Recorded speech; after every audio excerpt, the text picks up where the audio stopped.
So the main pillars of our lighting formula have already been put into place, now we can play with the details. How about spicing it all up with some dust particles? Such atmospheric enhancements to our lighting setup is the perfect opportunity to enhance the sense of place that we try to recreate on set, to add the markers of authenticity and believability, which is as important in CG graphics, if not more important, than in classical cinematography. Before we pepper up our beautiful sunbeams with dust, I think I'll toggle off the visibility of the fog layer to make it slightly more performant in terms of viewport speed. So I've added a new collection called Dust. Now I'm going to teleport to one of the project files included with the course, namely the blend file with the dust effect. Here we can see a classical dust imitation technique implemented, a particle texture applied to material transparency. What we can do without diving deep into its material settings is just select the plane. It is a one polygon plane indeed.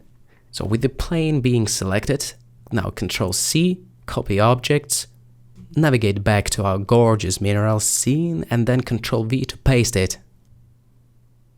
Now, if everything went right, the transparency should show up in both the material preview and rendered modes. What I'll try to do with this fake particle sprite now is put it in such way so it falls right into focus, so the viewer can technically appreciate the intricacies of this thing. For the convenience's sake, I have switched temporarily to the material preview mode to work in real time, and so it feels like it should be in focus now. As for the shader, it's nothing more than the alpha texture applied to a plane, really, and some neutral colored emission that probably shouldn't go over the top. It is meant as a fairly subtle effect to sell the sunshine that passes through the particles, passing through the air. Like every other such effect, it shouldn't jump straight in our faces. It should be used in a minimal way. I think what I'll do is turn down the emission strength considerably, so it's barely visible but still visible, you know what I mean? And I will also infuse some pitchiness into the emission tint to make it look like it's illuminated by our sun lamp indeed, which has this warmer property to its color. I think it's still a little bit too crude. I will reduce the emission strength furthermore.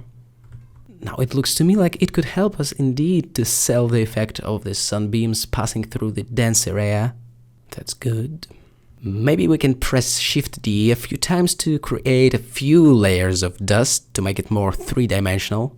Let's say one placed in the backdrop and the other one barely touching the lens, so we see the nice out-of-focus circles of bokeh. Cool. So Shift-D again. That is the third dust plane that we have created. I wonder, can you see these blurred highlights that look almost like the lens dirt? I think the aberrations like that is such a nice touch, both in terms of selling the atmosphere and just for its aesthetic pleasure.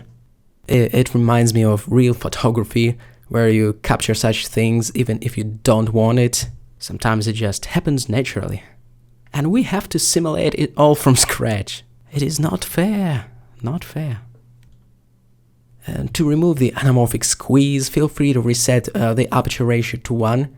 But personally, I adore the horizontal squeeze effect of the out-of-focus elements. It gives away the cinematic vibe by association with the real anamorphic lenses. It's just beautiful, I think. So let's keep it anamorphic and turn back the fog layer on while we are on it. It is fair to say that one of the functions of lighting is to enhance this sense of place, to help sell the location's believability by adding those small and not so small details. Unfortunately for us 3D lighting gaffers, there is a performance cost associated with stacking layers on top of layers on top of layers. The more volumetric we go in terms of adding fog and the more transparency layers we stack, the harder it becomes for cycles to render. So if you feel that at this point your computer started struggling with it, feel free to toggle some layers off temporarily. For example, the haze layer.